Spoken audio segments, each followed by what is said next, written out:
From the Sky Satellite Network, this is Sky Soap.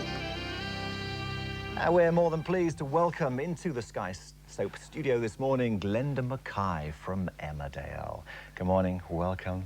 Hi, nice to see you. Now, Rachel's affair with Chris Tate's causing quite a stir down in the village, isn't it? What's it like to be one of the bad girls of Emmerdale? Oh, I love it. I really enjoy playing the bad girls. It's my second affair now. Been there 6.5 years, had 2 affairs. I love it. It's just the best sort of storyline to have, and it's what soaps are made of in a way, really, because, you know, it's what people love to tune into, a bit of gossip. Yes, absolutely. And it's really funny, because these days when you're, like, walking around the supermarkets and things like that, people are coming up and hitting you with the brollies and the... Really? Oh, yeah, you get... You're not popular, are you? No, at all. No. So you're pregnant? I'm pregnant. You've moved in with Chris, or he's moved in with you? He's moved in with me, yes, which is quite good. And now he's trying to stop me working at the pub, which isn't going down very well. Why? Because, well, Rachel basically wants to keep herself independent. You know, she's always been a very independent, single-minded young lady. But Chris, you know, being sort of a rich kid sort of guy, he likes to get his own way, and he managed to get his own way with Kathy, you see. Kathy was always like, oh, yes, Chris, no, All Chris, right. 3 bags Wants full, his Chris. woman there. Yeah. Whereas Rachel's like, oh, no, no one pulls the wool over her eyes. So she just sort of, like, lays down the law as far as Chris is concerned. And I think that that's perhaps what the attraction was in the first place. Because, you know, Chris and Rachel, you wouldn't have ever thought that they would have got together, really. You know, especially with Chris being in a wheelchair and Rachel being so sort of active and, well, quite a lot younger than him, really. And also, he's married. You wouldn't have thought that Rachel would have got involved in another affair. But there so why she did was. she? Well, she started to go out with him as a friend because she you know, she just realised that he was quite a nice guy to sort of, like, be around.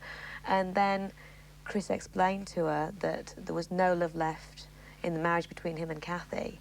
And only after that did Rachel get involved because, you know, it didn't work. But Kathy was standing by him. And she forsook her love, didn't she? She was, but yes, I suppose she was. But she knows how to sort of get all the sympathy, does Kathy, you know. Saint Kathy, that's what Rachel calls her. She's doing it at the moment, isn't she, as well? Oh, yeah. With the depression and now tarting herself up and serious going out with other men. I know, serious rejection there. Yeah, who can blame her? After the last time I heard you were in that cottage humping away upstairs, all that heavy breathing. I know. It's terrible, isn't it? I'm not like that, really.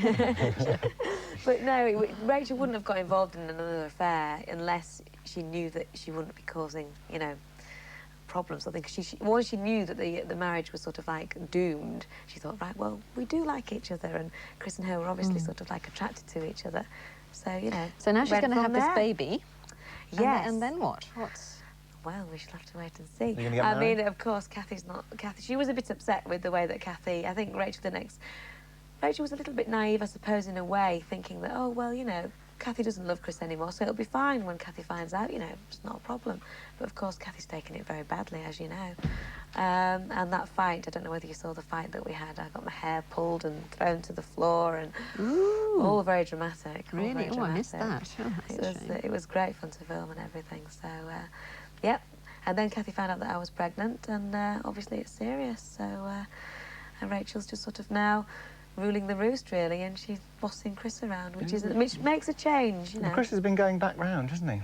To Kathy's. I mean, do you think maybe when she sorts the depression out completely that she'll I don't know. maybe pull him back in again? I don't know that, you see. I don't know. Well, you know, you see, but what probably will keep Chris and Rachel together is the fact that, of course, they have... There's a bump now, which is obviously because Chris... The likelihood of Chris sort of having a child with him being disabled is less. So I think he's absolutely delighted that, you know, that he's going to be a father. And almost, in a way, perhaps could become slightly obsessed with it. But you'll have to wait and see. We will. Yeah. Well, we'll talk more about the bump just before 12. Yes. So stay with us and enjoy the soaps this morning. I will. Now, in a moment, we'll be going over to Guiding Light to see what the evil Roger can do to save his ill-gotten gains. And then at 11, it's Another World. Mary Frances stands accused...